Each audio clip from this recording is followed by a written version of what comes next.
সবাইকে শুভেচ্ছা। প্রিয় শিক্ষার্থীরা, কেমন আছো তোমরা? নিশ্চয়ই অনেক ভালো আছো।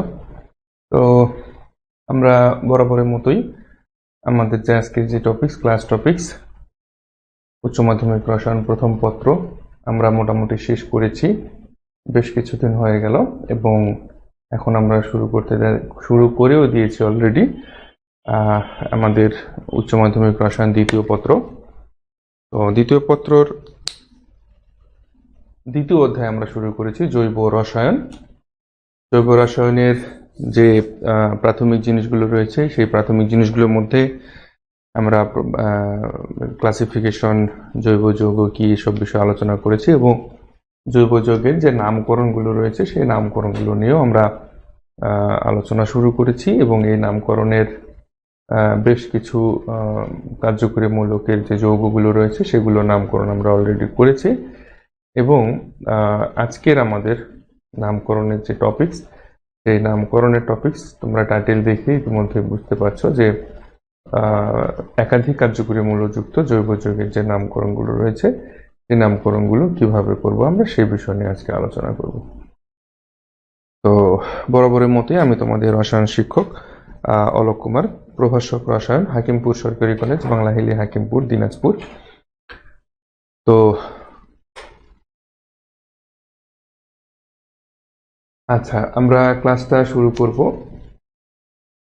আর আচ্ছা, একটা বিষয় বলিনি, সেটা হচ্ছে যে ইতিপূর্বে আমরা উচ্চ মাধ্যমিক রসায়ন যে প্রথম পত্রটা ছিল সেই প্রথম পত্রটা প্রতিদিনই আমরা লাইভ ক্লাস করেছিলাম। তো এখন এই দ্বিতীয় পত্রটা থেকে আমরা এখানে আসলে একটু প্র্যাকটিসের বিষয়টা অনেক বেশি আমার কাছে মনে হওয়াতে আমি তোমাদেরকে এই ক্লাসটা একদিন পর একদিন আপাতত নিয়ে যাচ্ছি, এবং একদিন পর একদিন ক্লাসগুলো সাধারণত রবি, মঙ্গল এবং বৃহস্পতি, সপ্তাহের এই 3 দিন ক্লাসগুলো চলছে। তো আসলে এই যে প্র্যাকটিসগুলো তোমাদের আমি শুধু ক্লাস নিলেও তো হবে না, এই প্র্যাকটিসগুলো করার জন্য তোমাদের পর্যাপ্ত সময় থাকতে হবে, এবং তোমাদেরকে এই প্র্যাকটিসগুলো অনেক বেশি বেশি করতে হবে। তা না হলে তোমাদের দেখা যাচ্ছে দক্ষতাটা অনেকটাই কমে যাবে। তো তোমরা যত বেশি প্র্যাকটিস করবে তোমাদের দক্ষতা তত বেশি বাড়তে থাকবে। এই বিষয়টি আমি সবসময় বলে থাকি অ্যাকচুয়ালি, আর আগেও বলেছি, এখনও বলছি যে তোমরা যত বেশি এই নামকরণগুলো প্র্যাকটিস করবে তত বেশি তোমরা শিখতে পারবে, এবং তত বেশি তোমাদের দক্ষতাটা বাড়তে থাকবে নামকরণগুলোর। ঠিক আছে? তো আমরা গত যে ক্লাসটা করেছিলাম সেটাও আমাদের একাধিক কার্যকরী মূলকযুক্ত জৈব যৌগের নামকরণ ছিল ইউপ্যাক পদ্ধতি। তো সেখানে আমরা শিখেছিলাম যে আমাদের দ্বিবন্ধন এবং 3 বন্ধন যুক্ত যেই যৌগগুলো রয়েছে সেই যৌগগুলোর নামকরণ আমরা কিভাবে করব সেই বিষয়টি নিয়ে আমরা আলোচনা করেছিলাম। তো আজকে আমরা কোনো জৈব যৌগে যদি একাধিক কার্যকরী মূলক থাকে এবং সক্রিয়তা সিঁড়িতে যার অবস্থানটা আগে থাকবে সেই কার্যকরী মূলক মূল যৌগরূপে আমরা বিবেচিত করব, এবং বাকি যে মূলকগুলো থাকবে সেগুলোকে আমরা কি করব, প্রতিস্থাপক রূপে গণ্য করব। ঠিক আছে? এখন নাম্বারিংয়ের ক্ষেত্রে যদি আমরা আলোচনা করি, তো এই নাম্বারিংয়ের ক্ষেত্রে মূল যৌগের যে কার্যকরী মূলক হতে আমাদেরকে কি করতে হবে, নাম্বারিং করে বৃহত্তম শিকলটা বাছাই করতে হবে। ওকে? আচ্ছা, এখন এখানে একটা বিষয় আমি তোমাদেরকে বলেছিলাম, তোমাদের মনে আছে কিনা আমি জানি না, আবার বলছি। Bond COOH, bond CHO, bond CO bond. তো এই যে কার্যকরী মূলকগুলো আমাদের এখানে রয়েছে, এই কার্যকরী মূলকগুলোতে তোমরা একটা জিনিস লক্ষ্য করে দেখো, সাধারণত এই কার্যকরী মূলকগুলোতে আমাদের প্রত্যেকটাতে কিন্তু কার্বন রয়েছে। তো কার্বন থাকার কারণে আমাদেরকে অবশ্যই এই কার্যকরী মূলকগুলোর যে কার্বনটা রয়েছে এই কার্বনটাকেও কিন্তু আমাদের মূল শিকলের যে কার্বন সংখ্যাটা থাকে সেই কার্বন সংখ্যার মধ্যে আমাদেরকে গণনায় আনতে হয়, তাই না? তো এখন এই কার্যকরী মূলকগুলোর সাথে যদি অন্য কার্যকরী মূলক আমাদের থাকে, যেমন আমরা যদি অ্যালকোহলের কথা বলি, বন্ড OH, তো এইটার কথা যদি আমরা বলি, তাহলে এই কার্যকরী মূলকগুলোর সাথে যদি এই কার্যকরী মূলক আমরা এক্সাম্পল দেখব, তাহলে এই কার্যকরী মূলকটাকে আমাদের প্রধান হিসেবে বিবেচিত করতে হবে।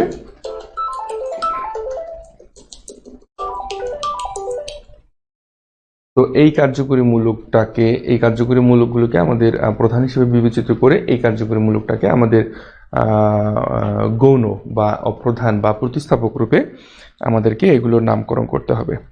তো এখন আমরা একটা এক্সাম্পল দেখি, এক্সাম্পল দেখলে আমরা এই বিষয়টাতে অবশ্যই আরো ক্লিয়ার হয়ে যেতে পারবো। যেমন আমরা একটা এক্সাম্পল দেখি, CH3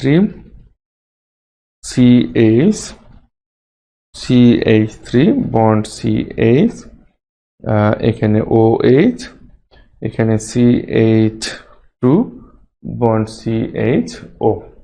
আচ্ছা, আমরা এখানে দেখতে পাচ্ছি যে আমাদের উল্লেখযোগ্য বলতে এখানে আমাদের কার্যকরী মূলক রয়েছে দুইটি, একটি হচ্ছে আমাদের বন্ড OH এবং আরেকটি হচ্ছে আমাদের বন্ড CHO। হ্যাঁ, তো এখানে স্পষ্টভাবেই আমরা বুঝতে পারছি যে এটি আমাদের মূল শিকল কোনটা রয়েছে, এখান থেকে এই পর্যন্ত এটা হচ্ছে আমাদের মূল শিকল। তো মূল শিকলে যেহেতু আমাদের অ্যালডিহাইড মূলকটা থাকতেছে বন্ড CHO, তো আমাদেরকে অবশ্যই কি করতে হবে, এই কার্বন থেকে নাম্বারিংটা করতে হবে 1 2 3 4 5।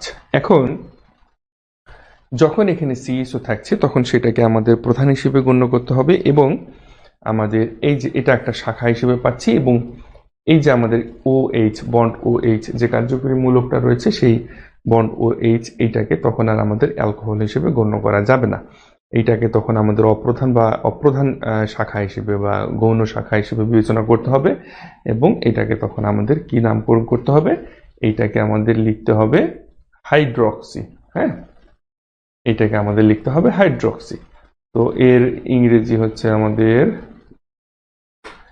HYDROXY, hydroxy. তো এখন এখানে আমরা দেখতে পাচ্ছি যে আমাদের তাহলে এখানে আরেকটা আমাদের শাখা রয়েছে, সেটা শাখার নাম আমরা সবাই জানি, এটা হচ্ছে আমাদের মিথাইল, তাই না? তো এখন আমরা স্বাভাবিকভাবে যখন আমাদের নাম্বারিং করা শেষ তখন আমরা বলতে পারি যে আমাদেরকে এখন এই শাখাগুলোর নামকরণ করতে হবে। তো এই দুটো শাখার মধ্যে আমরা কোন শাখাটার আগে নামকরণ করব? আমরা জানি যে এই যে শাখা দুটো রয়েছে সেই শাখা দুটোর নামের যে প্রথম অ্যালফাবেটটা রয়েছে এই অ্যালফাবেটিক্যালি যেটা আগে পড়বে, যেমন এখানে হাইড্রক্সির H এবং মিথাইলের M, তো M এবং H এর মধ্যে ABCD অ্যালফাবেটিক্যালি যে যারা প্রথম থেকে আসবে, যেমন এখানে H, হাইড্রক্সির Hটা আমাদের আগে পাচ্ছি আমরা, তাহলে হাইড্রক্সিটার নামকরণটা আমাদেরকে আগে করতে হবে। তো হাইড্রক্সির পজিশনটা কত নাম্বার কার্বনে রয়েছে? 3 নাম্বার কার্বনে, তাহলে এখানে আমরা লিখব 3 হাইড্রক্সি। আর মিথাইলটা আমাদের কত নাম্বার কার্বনে রয়েছে? 4 নাম্বার কার্বনে।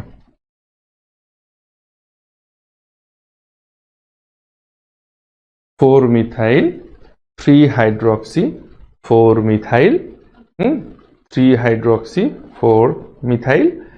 আর এইদিকে আমাদের মূল কার্বনে মূল শিকলে আমাদের কার্বন রয়েছে কয়টা? 5টা, তাই না? এবং আমাদের এখানে অ্যালডিহাইড মূলকটা রয়েছে, তাহলে 5 কার্বনের জন্য আমরা কি লিখতে পারবো? পেন্ট। আর এখানে আমাদের অ্যালডিহাইডের জন্য আমরা কি লিখতে পারবো? ন্যাল লিখতে পারবো, তাই না? তাহলে আমরা একবারে লিখে দিতে পারি যে পেন্টানল 1। এখন 1টা কেন লিখলাম? 1টা এখানে আমাদের এই যে অ্যালডিহাইডের অবস্থানটা 1 নম্বর কার্বনে হওয়াতে এখানে কিন্তু আমরা পেন্টানল 1 লিখেছি। তো এখন একটা বিষয় এখানে বলতে হয় যে আগেও যেটা তোমরা জানো যে পেন্টানল 1, এটা 1টা না লিখলেও চলে, ডিরেক্ট তোমরা পেন্টানল লিখে দিবা তাহলে হবে। তবে একের অধিক যখন সংখ্যা আসবে সেক্ষেত্রে কিন্তু অবশ্যই সেটা আমাদেরকে উল্লেখ করতে হবে। আচ্ছা, ওয়ালাইকুম আসসালাম নয়ন মণ্ডল, নাহিদা চৌধুরী, ওয়ালাইকুম সালাম, ভালো আছি। আচ্ছা, যাই হোক, এখন আমরা যে বিষয়টা নিয়ে আলোচনা করছিলাম যে আমরা একটা এক্সাম্পল দেখলাম, এরপরে আমরা আরো একটা এক্সাম্পল দেখলে আমাদের বিষয়গুলো আরো ক্লিয়ার হয়ে যাবে।